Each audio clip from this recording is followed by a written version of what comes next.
In my mid-20s, I had the amazing opportunity to spend a semester abroad as an exchange student in Leipzig, Germany. I sat in the church Bach wrote his cantatas for. I played the organ that inspired Mendelssohn's sonatas, heard almost every Wagner opera at the Leipzig Oper, and met a wonderful friend named Lisa. But every person, place, and thing also has its shadow side. And so as I walk around the dorm that I lived and the pond beside that dorm, I'll talk with you about some of the not so great parts of my life in Leipzig and what I learned from it and how I grew. This vlog video is a result of me visiting the city that I haven't been to since I left 10 hopeful Julys ago. And I figured the best place to start would be Sunday morning mass at Bach's Thomaskirke. It's Sunday morning here in Leipzig, and the entire town shuts down on Sundays, so there's absolutely nothing to do but go to church. So many good memories of going to services and Vespers here 10 years ago. Now we'll just go up to the front entrance and we'll go in and we'll see what's going on today. I actually got the timings wrong and missed hearing the centuries-old boy choir, but in a way, it was even better to be alone in this beautiful church.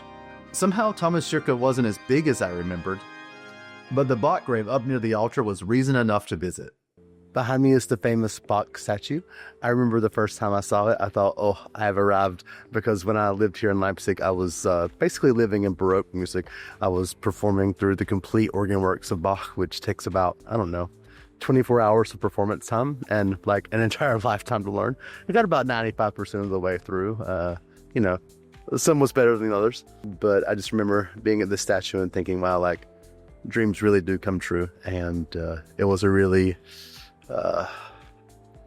special moment the first time I came to Thomaskirke, first time I saw the Bach statue. Now I'm in front of Thomaskirke, and I just showed you the Bach statue on the side, but actually in front, in this beautiful little park, it's a statue of Felix Mendelssohn Bartholdy.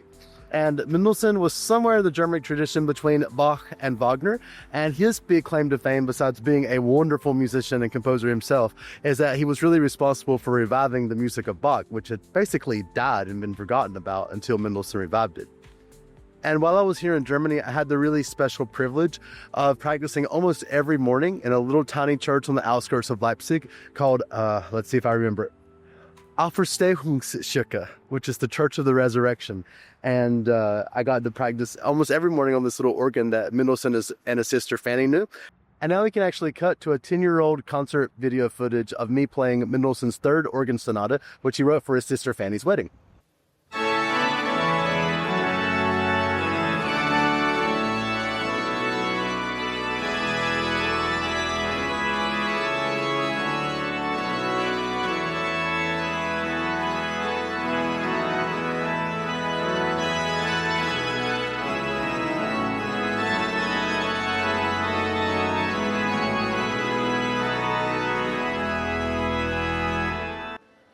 Okay, now I'm in Augustusplatz. Here's the University of Leipzig, where I was an exchange student.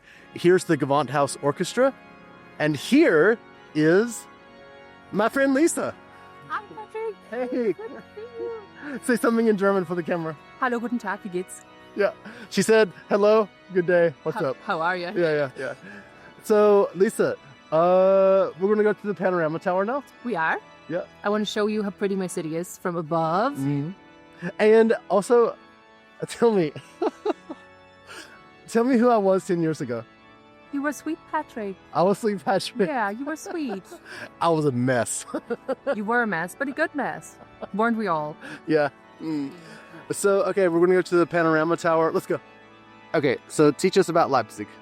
Do you remember, you might have been in St. Thomas Church. Yeah, of course. Were you 10 years ago? Mm-hmm.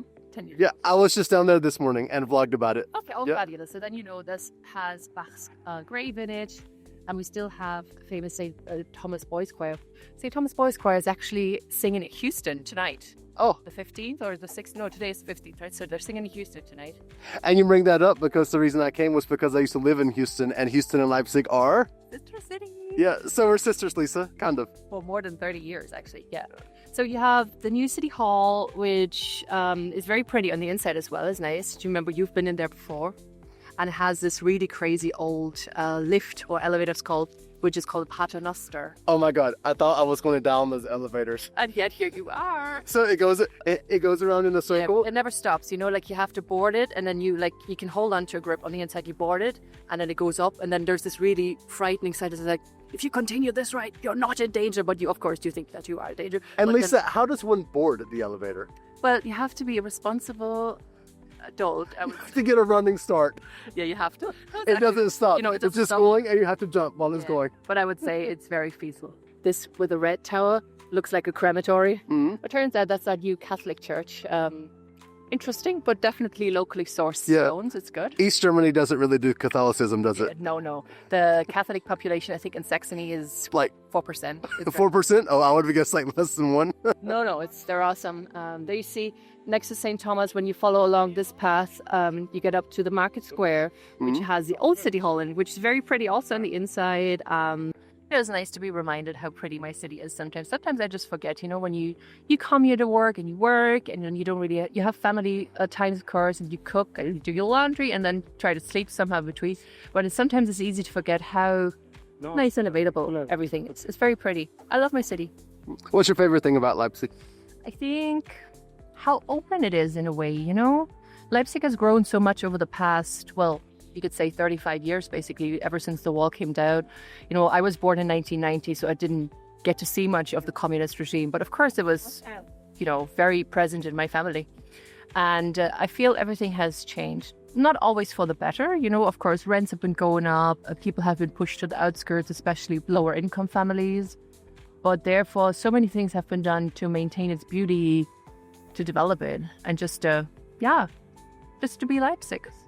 Okay, we just left the Panorama Tower and we're just passing the Opera House here. And Lisa, do you want to go hear the Fractious with me tonight? Absolutely. And are you going to pay for my therapy sessions afterwards? Why therapy? No, it's okay. Freistadt is actually nice. I'm just not a big Wagner fan.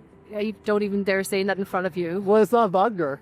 I know it's Weber, but you're a big Wagner fan. You said that you watched Wagner yesterday, so see fucking 3 operas in the course of what? 2 days, 3 days, 4 days? 3 operas in 3 days, and they were all short. Salome was only 2 hours. It was only Act 2 of Tristan last night, 2 hours. Yeah, tonight's only 3 hours. Yeah, it's nothing. Opera is great, but for me, it's just too long. It's just too long. You know who you sound like? No. My boyfriend, who I tried to get to come with me, he said I couldn't give 2 shits about opera. Hi to your boyfriend. I like him already. So anyway, I have so many good memories of being at the Leipzig Opera House. Oh my God. I heard, I think, every Wagner opera when I was here when I was 26 years old, and it totally changed my life. It just took me to heaven, to Jupiter, to Mars, to the universe beyond this universe, and back to Germany. And it was just a really special place. I can't wait to go back tonight. But now I think we need to go to lunch. Listen, I'm going to take you to a Bavarian place. It's not very hyper-local, but it's still traditionally German food. And you said you're omnivore eater. Are you? You eat meat? Yeah. We're definitely getting a great sorted there. Yeah, okay. Some carbs, some meat. Let's go. Yeah, andiamo. Well, we had to wait for a long time, but finally he's here. I just noticed we all have very beige plates. It's just the little chives that they put on top. It's very beige, but it's very, very good. You have some small sausages from Bavaria, Nürnberger Würstchen, mit Sauerkraut und Kartoffelpüree, sauerkraut and mashed potatoes. And I have, it's like Schweinebraten. So, how would you translate that? Pork meatloaf or some kind? Schweinebraten, that's like, pork bread. Yeah, pork meatloaf, yeah. With dumplings and Bavarian cabbage. So, let's dig in. Good appetit. Oh, so we just left lunch and we're just walking around Leipzig. How was lunch, Lisa? It was very good. It was way too much. Yeah. But it was delicious, I think. And it was well needed after our little walk in the cold. And now we're just strolling around in the city centre, you see. And ironically, this is an Art Nouveau sort of French building in the middle of Germany. What's that about, Lisa? You know, Leipzig was one of the coffee is big here. In Leipzig, 2 of the big Roman trading routes used to cross. I don't know, it's Via Regia and Via Imperii, but I'm not sure. Don't pin me down on it.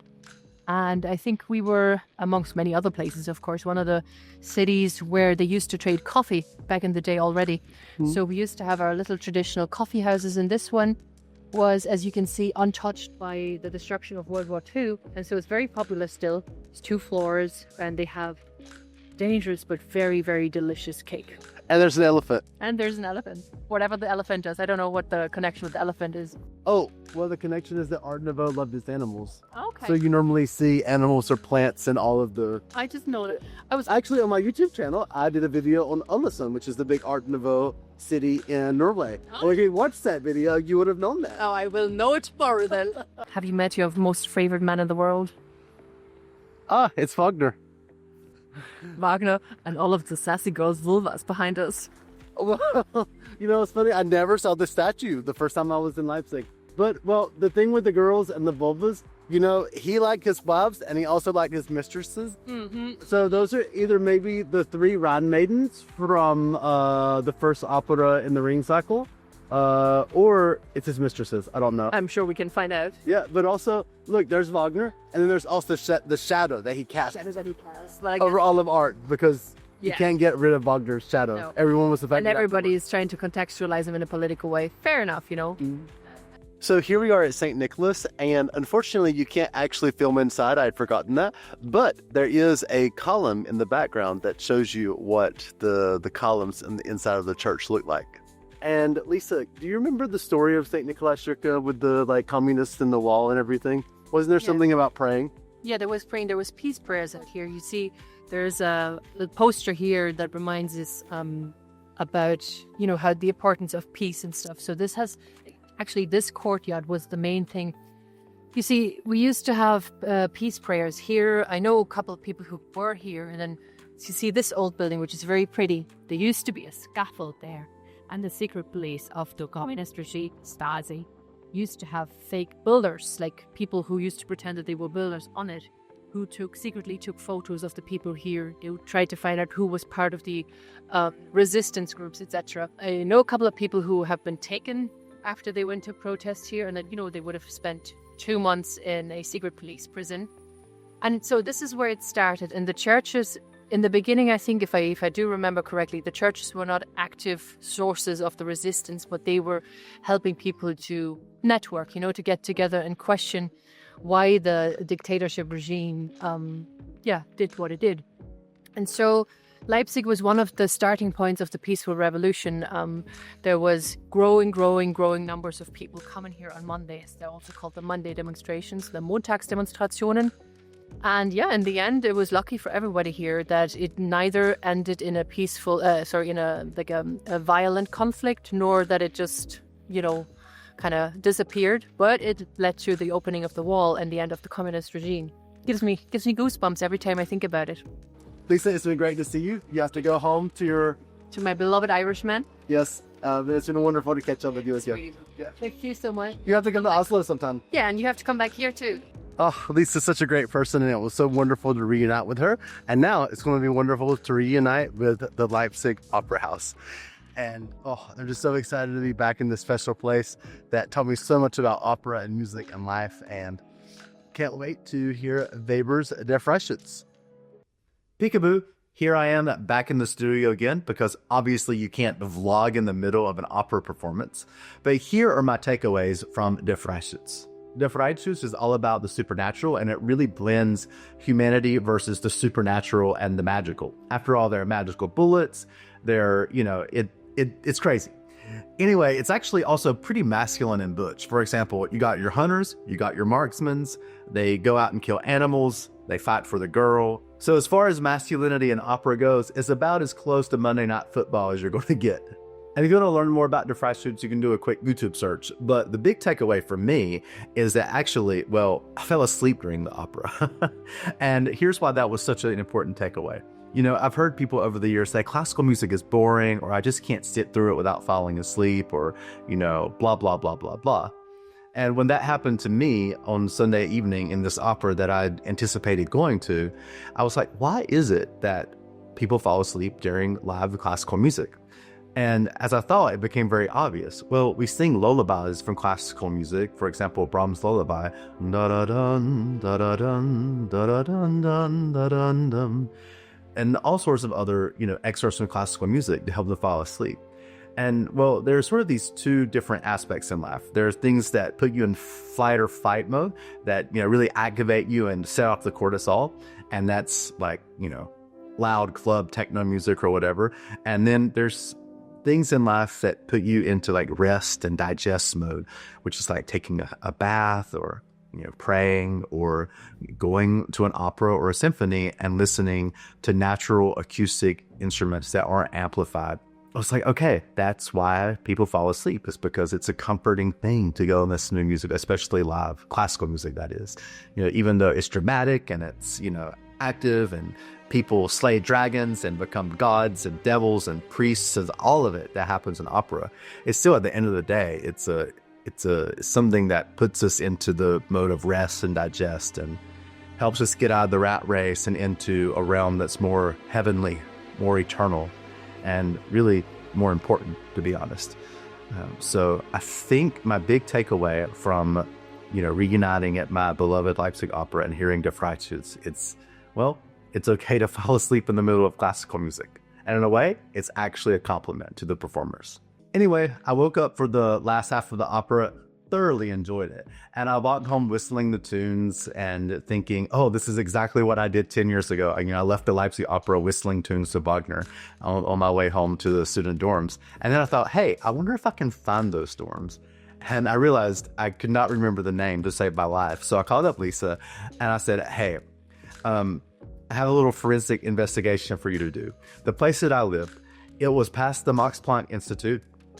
The bus passed the car lot, and there was a park with swans. Do you remember where I lived? And she was like, Patrick, that could be anywhere in Greater Leipzig or in Germany. And then she paused and she said, was it Moritzhof? And it was Moritzhof. And so I was amazed by her genius and her memory. And I hopped on the bus the next morning and I headed off to Moritzhof to reunite with the place I once lived. All right, guys, this is crazy. I am in the neighborhood that I used to live in when I studied here in Leipzig 10 years ago. This is the grocery store that I went to. I remember that for about 10 euros, I could get a whole week's worth of food. My housing was free, and let's see, they paid me 200 euros a month to study here. So I could either go to the grocery store here or downtown near the opera where I was yesterday. And there was a little mensa, like a canteen. And for 2 euros, I could get a whole huge plate of pasta. And then, let's see, opera tickets back then were maybe 7 euros for students. So I remember I lived off 200 euros a month. And when I left, I had 400 euros in savings. And so, you know, being a poor student wasn't so poor back then. But over here, the high rises where I used to live, I think I was in the third one back there, and I think I was on the third floor. And what's really interesting is, oh yeah, and I remember in the summer we would have the windows open because there wasn't any AC, and all the kids would be like breaking their beer bottles in the glass here and waking me up at 2 a.m. Super annoying. No, I was in the first one. I was in this first one right here. Yeah, because I think I was on the third floor right there in that one. And yeah, they would wake me up there. Yeah, that's right. Such good memories. And one good memory was my roommate. His name was Otto, and I called him Otto von Bismarck, which he did not like. But Otto was, well, he was a funny guy. He was a very roly-poly guy throughout his childhood, and then he really bulked up and got muscular once he went to university. And Otto had never kissed a girl, and Otto met a girl while we were living together. And Otto understood that, like, I was gay. But he kept asking me, like, how do I kiss a girl? How do I have sex with a girl? And I was like, hey, man, I don't know. And, you know, as I'm walking down the street and remembering that right now, I'm thinking back, and I think Otto wanted to try and practice on me. Anyway, let's head over to the beautiful park down here. So now we're in the park behind the dorm that I spent my exchange days at here in Leipzig. And this park was really good for me. By the way, before I tell you about the park, I realize it's very ironic that I'm wearing a Paris toboggan while vlogging in Germany, but I've lost all my other gear. And in fact, I had to buy this one a few months ago when me and the guy I'm dating now went to Paris. And somehow I haven't lost it this winter, along with all my other winter gear. It's amazing. I'm very good at losing gloves, mittens, scarves, toboggans. You know, you can't be bothered by things like that when you're thinking about Wagner on the bus. Anyway, this park was super healthy for me because when I came to Germany, I actually weighed, let's see, 333 pounds. And I remember, because it was like a lottery on the machine, all the numbers were lining up like, oh, you hit the jackpot of hell and bad health. So anyway, that was just maybe a month before I moved to Germany. And when I moved here, I quit smoking cigarettes. I basically quit eating fast food because it's everything's just healthier here. And this park was here behind the student dorms, and so I was walking a lot, and I lost weight like crazy. And I'm not exactly a bastion of physical health these days, but I kept off a good chunk of that really morbidly obese weight. Germany, that was probably the greatest gift it gave me, was just learning to go out in the park and breathe fresh air. And I think I need to walk. Let's see. I think I need to walk this way because I want to show you guys something. The funny thing about the whole Leipzig chapter of my life is it kind of came about because I got fired from my job. I was working at a very large church in Houston. It just wasn't a good fit, and they needed a very practical person, and I'm an artist. And so it was full of nice people, but it didn't gel so well. So anyway, they ended up having to fire me because I kind of became an asshole because I wasn't happy. And I think maybe just 1 week later, after getting the call that I was fired, I got a call from a professor at University of Houston saying, hey, do you want to go to Germany? We have this exchange program. Is that okay with you? I was like, absolutely.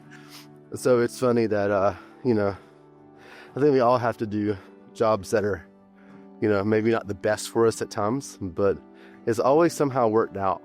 I don't know how I get jobs, how I leave them, but it somehow has some sort of serendipitous timing to all of it.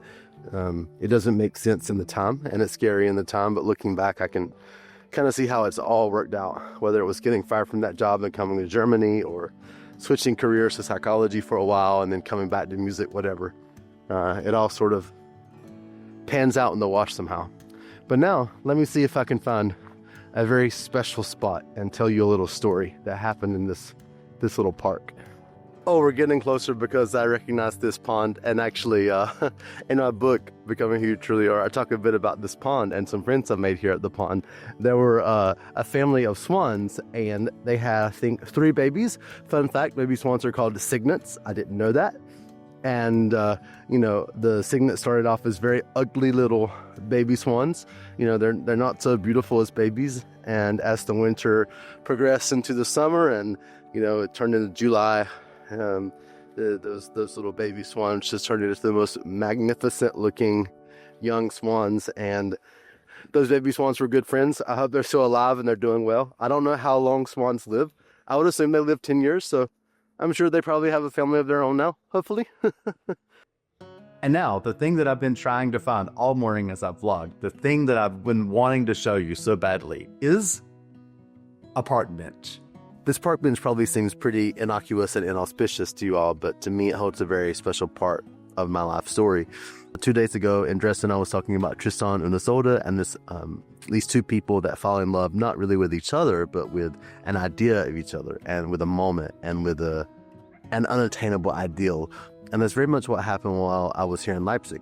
I had been seeing someone for several years in Houston who couldn't really commit, and once I moved out of town, I think he got pretty scared, and he came over here to see me, and we sat on this bench, and he said a bunch of real nice things that completely swept me off my feet and took my breath away. And the Supreme Court had just passed gay marriage, and so we did a very immature and impulsive thing and got married before we were really ready.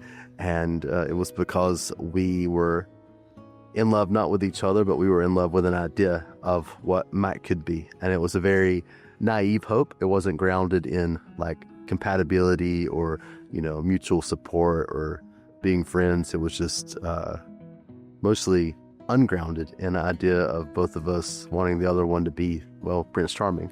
And I ain't no Prince Charming. I'm still a mess 10 years later, so imagine what I was like when I was 26. But anyway, this bench kind of represents the whole Tristan und Isolde thing for me. And, through that whole painful situation and being married for less than a year, which was something that was very shameful for me for a long time, which I never really talked about, through that whole experience, I kind of had the Parsifal experience. Parsifal was one of Wagner's, no, it was Wagner's last opera. And through that, the main character, he meets someone who seduces him, and it's very painful. And through that pain, he learns wisdom through suffering and compassion through suffering. And I hope that that's sort of been my story for the past few years, at least. The whole Tristan und Isolde experience with that guy on this park bench and getting married and getting divorced a year later.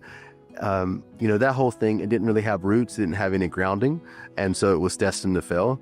The relationship that I found after, which was the reason that I moved to Norway, that was the opposite. It had total roots, and it was completely grounded in reality. I went the opposite way, but I didn't have any wings, and so it was sort of static. I felt stuck, and I wasn't able to really fly and be myself. And so, it's really interesting that 10 years later, after sitting on this bench, I think I may just have found someone that is both, where I can have roots and wings, where I can have, the hope of Tristan und Isolde, but a healthy hope that's based in, something deeper than just intense feelings and, this sort of love that can't be conducive to real life, that one must die to fully embrace. So anyway, I thought I would have a lot of uncomfortable feelings sitting on this bench and being back here, but it actually is sort of doesn't feel anything at all. It's like, okay, this whole bench experience helped me get to where I am today, and where I am today ain't such a bad place. And the guy I'm with is certainly heads and tails above, the one that I sat on this bench with. That's for damn sure. And so now I have, I think, 2 or 3 more things to show y'all about my time in Leipzig, and then we'll call it a day. On the bus ride from Moritzhof to the other side of town, I was thinking about how I took this bus route every single day of my life 10 years ago, just like I take bus number 160 now in Oslo every day to work. And I was thinking about how 10 years ago I had such an idea of what I was going to do for work and who I was going to be with, and my life sort of seemed to have a plan.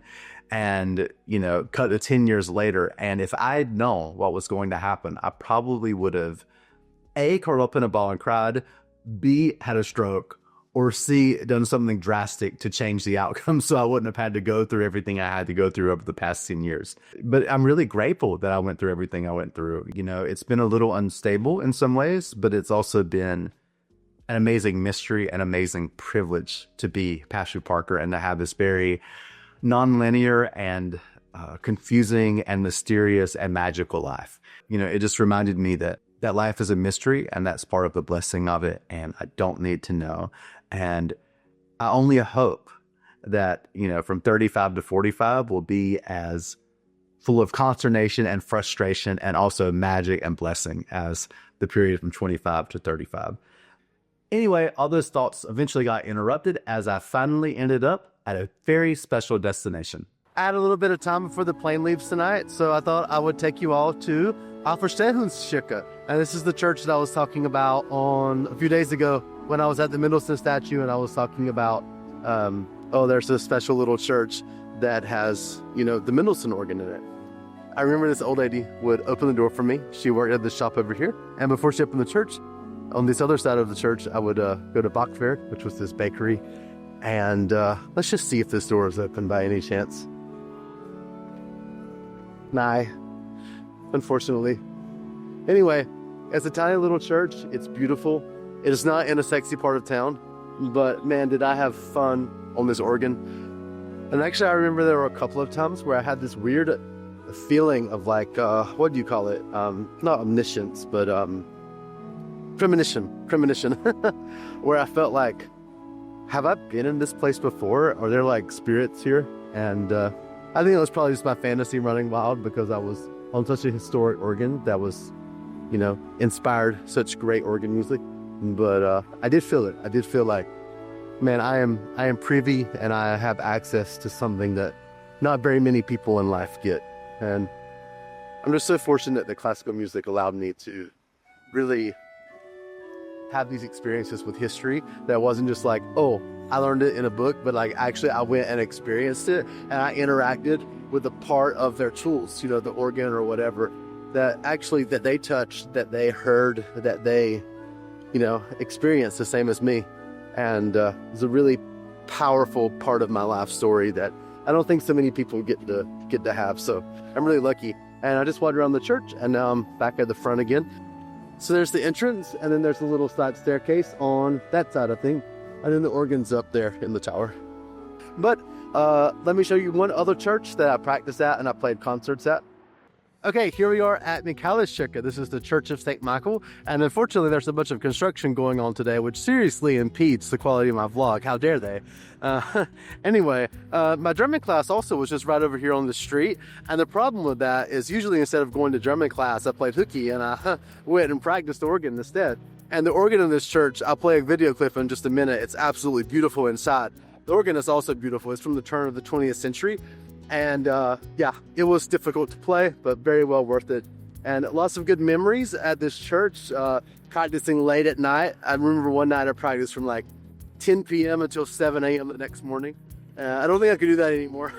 Anyway, there's this beautiful green out here in front of the church. And I remember all the people from my German class, they came out and heard a concert that I did here of all music of Franz Liszt. And we took a picture out here on the green, and maybe I can find that picture somewhere and snap it to the video here. Anyway, this is the beautiful Michaeliskirke in Leipzig, and now I can just fast forward you to a little 10-20 second clip of me playing a concert here.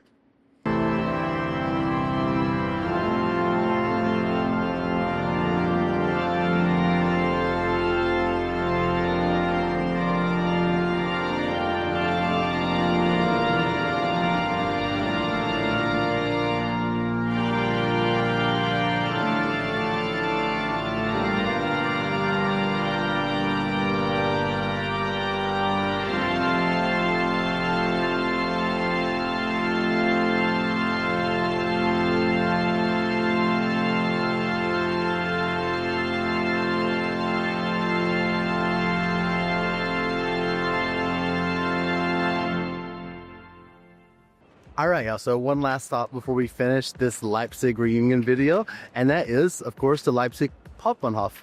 This was the very first thing that I saw when I came into Germany 10 years ago, and I remember being absolutely exhausted by an international flight, and then like a 5-hour train ride from, I think it was Hamburg to Leipzig. I got in around midnight. I came up these tracks here.